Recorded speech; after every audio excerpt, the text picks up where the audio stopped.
माघ महामहत्तम अध्याय तृतीय। हरे कृष्णा, राधे राधे।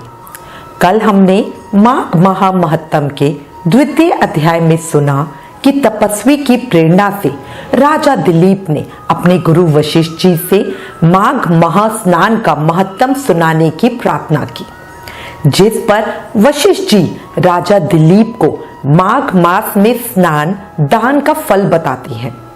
उसके बाद राजा वशिष्ठ जी से ब्रह्म ऋषि, भृगु और विद्याधर का प्रसंग सुनाने की भी प्रार्थना करते हैं। अब आगे गुरु वशिष्ठ जी से मणिकूट पर्वत की शोभा सुनकर राजा दिलीप कहने लगे, हे गुरुदेव, यह पर्वत कितना ऊंचा और कितना लंबा चौड़ा है।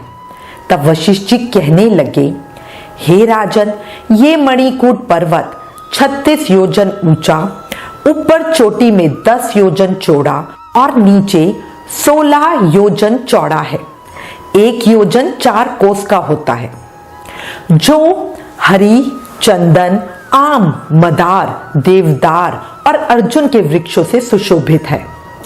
अकाल पीड़ित महर्षि भृगु उस परम रमणीय श्रेष्ठ पर्वत को देखकर बहुत प्रसन्न हुए और उन्होंने वहीं अपना आश्रम बना लिया।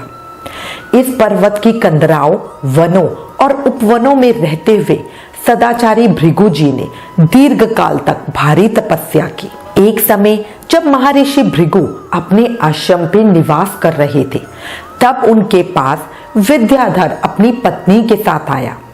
वह पर्वत से नीचे उतरकर उनके आश्रम में उनकी शरण में आया था। वे अत्यंत दुखी थे। वे दोनों भृगु ऋषि को प्रणाम करके एक और खड़े हो गए। दोनों बहुत दुखी दिख रहे थे।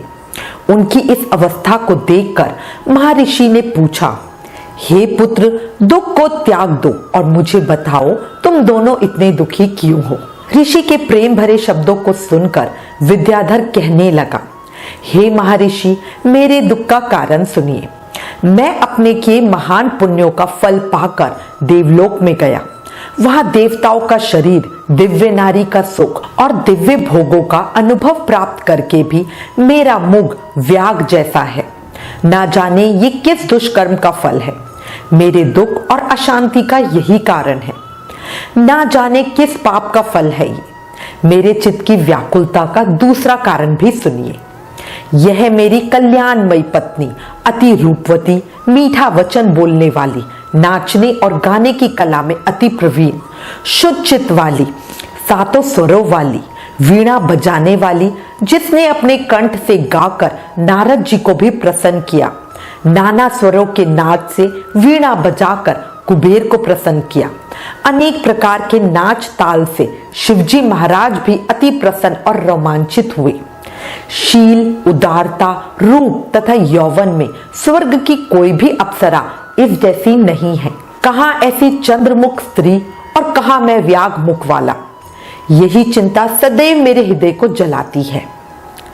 विद्याधर के ऐसे वचन सुनकर तीनों लोकों की भूत, भविष्य और वर्तमान की बात जानने वाले तथा दिव्य दृष्टि वाले ऋषि भृगु कहने लगे, हे विद्याधर, कर्म के विचित्र फलों को प्राप्त होकर ज्ञानी पुरुष भी मोह को प्राप्त हो जाते हैं।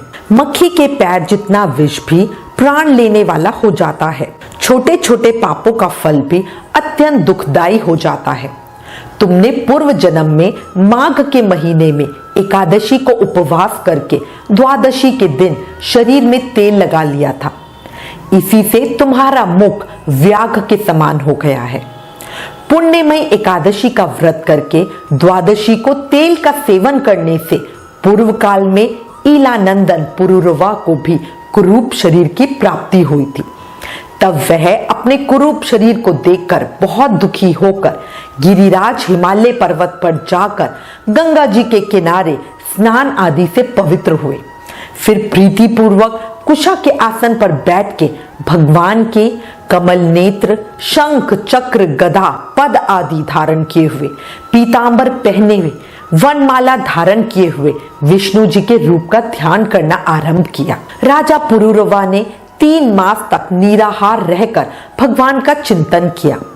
इस प्रकार 7 जन्मों में प्रसन्न होने वाले भगवान राजा के 3 महीने के तप से ही अति प्रसन्न हो गए और माघ मास की शुक्ल पक्ष की द्वादशी तिथि को भगवान ने स्वयं प्रकट होकर उसे प्रत्यक्ष दर्शन दिए। उस समय सूर्य मकर राशि पर स्थित थे। भगवान वासुदेव ने बड़ी प्रसन्नता के साथ अपने शंख के जल से राजा को पवित्र किया। भगवान ने उसे बहुत सुंदर देवताओं का सा रूप दिया। वह इतना मनोहर था जिसको देखकर उर्वशी भी उसकी ओर आकर्षित हो गई और उसने राजा पुरुरवा को पति रूप में प्राप्त करने की अभिलाषा की। इस प्रकार राजा पुरुरवा भगवान से वरदान पाकर धन्य होकर अपने नगर को लौट आए। इसके बाद महर्षि भृगु कहने लगे, हे विद्याधर, कर्म की गति ऐसी ही है, इसलिए तुम क्यों दुखी होते हो? यदि तुम अपना ये राक्षसी रूप छोड़ना चाहते हो तो मेरा कहा मानकर जल्दी ही पापों को नष्ट करने वाली मणिकूट नदी के जल में माघ मास में स्नान करो, जहां पर ऋषि सिद्ध देवता निवास करते हैं। माघ स्नान प्राचीन पापों का नाश करने वाला स्नान है। तुम्हारे भाग्य से माघ मास बिल्कुल निकट है। आज से 5 दिन के बाद ही माघ मास आरंभ हो जाएगा। अब मैं इसकी विधि बतलाता हूं, ध्यान पूर्वक सुनो। तुम पौष शुक्ल पक्ष की एकादशी से ही इस व्रत को आरंभ करो। भूमि पर सोना और 1 महीने तक निराहार रहकर तीनों समय स्नान करना। सब भोगों को त्याग कर तीनों समय भगवान विष्णु का पूजन करो। हे विद्याधर, जिस दिन माघ शुक्ल एकादशी आएगी उस दिन तक तुम्हारे सारे पाप जलकर भस्म हो जाएंगे। फिर द्वादशी के पवित्र दिन मैं तुम्हें मंत्रमय जल से अभिषेक करके तुम्हारा मुख कामदेव के समान सुंदर कर दूंगा। फिर देवमुख होकर तुम अपनी पत्नी के साथ सुखपूर्वक क्रीड़ा करोगे। विद्याधर, माघ के स्नान से सभी तरह की विपत्तियों का नाश होता है और माघ के स्नान से सब पाप नष्ट हो जाते हैं। माघ सब व्रतों से बढ़कर है तथा यह सब प्रकार के दानों का फल प्रदान करने वाला है। पुष्कर, कुरुक्षेत्र, प्रयाग तथा गंगा सागर संगम आदि प्रदेशों में 10 वर्षों तक शौच, संतोष आदि नियमों का पालन करने से जो फल प्राप्त होता है वह माघ के महीने में 3 दिनों तक प्रातः स्नान करने से ही मिल जाता है। जिस मनुष्य के मन में दीर्घ काल तक स्वर्गलोक के भोग भोगने की अभिलाषा हो, उन्हें सूर्य के मकर राशि पर रहते समय जहां कहीं भी जल मिले प्रातःकाल स्नान करना चाहिए। दरिद्रता, पाप और दुर्भाग्य रूपी कीचड़ को धोने के लिए माघ स्नान के सिवा दूसरा कोई उपाय नहीं है। जैसे कामधेनु और चिंतामणि मनोवांछित भोग देती है, उसी प्रकार माघ स्नान सब मनोरथों को पूर्ण करता है। पाप दरिद्रता से बचने के लिए मनुष्य को सदा यत्न से माघ मास का स्नान करना चाहिए। स्नान करने वाला इस लोक तथा परलोक में सदा सुख पाता है। भृगु जी के ये वचन सुनकर विद्याधर उसी आश्रम पर ठहर गया और माघ मास में भृगु जी के साथ ही उसने विधि पूर्वक मणिकूट नदी में पत्नी सहित स्नान किया। महर्षि भृगु जी की कृपा से विद्याधर ने अपना मनोरथ प्राप्त कर लिया। फिर वह देवमुख होकर मणि पर्वत पर ही अपनी पत्नी के साथ आनंद पूर्वक रहने लगा। भृगु जी भी नियम की समाप्ति पर शिष्यों सहित इवा नदी के तट पर वापस आ गए। इसके पश्चात वशिष्ठ जी कहते हैं, हे राजा दिलीप, महर्षि भृगु जी के द्वारा विद्याधर के प्रति कहा हुआ ये माघ महत्तम संपूर्ण भुवन का सार है। जो प्रतिदिन इस माघ महत्तम का श्रवण करता है वह देवता की भांति समस्त सुंदर भोगों को प्राप्त कर लेता है। माघ महामहत्तम अध्याय 3 समाप्तम। प्रेम से मन से जाप करते रहो। हरे कृष्ण कृष्ण कृष्ण हरे हरे, हरे राम राम राम हरे हरे। कलयुग केवल नाम आधारा।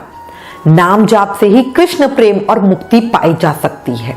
एक जानकारी याद रखें, माघ महा एकादशी के अगले दिन द्वादशी पर ना तेल खाएं ना तेल शरीर पर लगाएं। राधे राधे।